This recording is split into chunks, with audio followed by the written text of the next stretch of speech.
Introduction.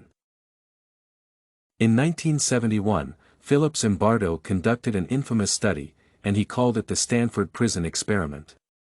This research is often considered influential in psychology. The experiment went beyond the traditional academic discourse and was referenced in movies and mass media reports. However, the research has been widely criticized due to the unethical nature of the study. Thus, it is essential to learn more about the analysis, its methodology, ethical standard, and possible recreation of an experiment using a more ethical approach. Research study. The primary purpose of Zimbardo's work was to explore how quickly individuals would identify with corrections officers and prisoner roles during the prison simulation. The author was eager to research what was causing the guards to be violent. Thus, the idea was to discover whether such attitudes were due to the extreme personality types of prison employees, or the problem was in the environment. The researcher's primary motive was to concentrate on the influence of collective identification, and social reinforcement of actions that would generally repel average individuals. Thus, the goal of the experiment was to determine the actual reasons for the correctional officer's behavior. Research method used.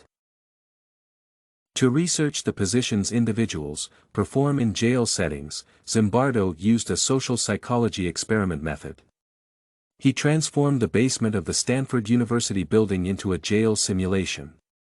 The research sample was the students that had to assume the part of inmates and guards. Therefore, 21 male university students volunteered to participate.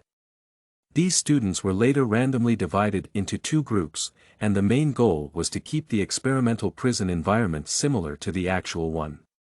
For instance, the volunteers received a distinctive uniform and were locked down.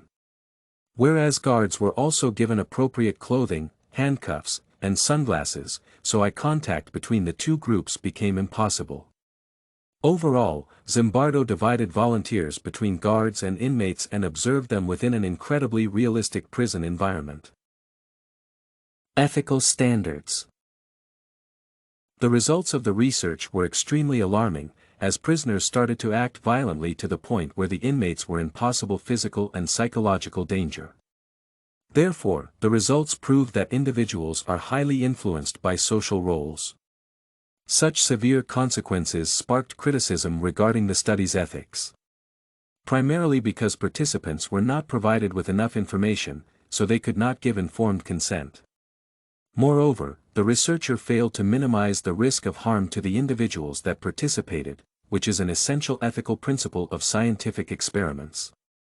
Overall, the study was considered unethical as prisoners' human rights were not regarded, putting the participants in possible danger. Possible recreation.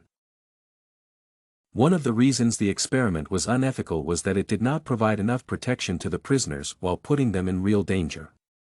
One of the possible ways to study a similar research question is through analyzing the behavior of actual new correctional officers in actual prisons.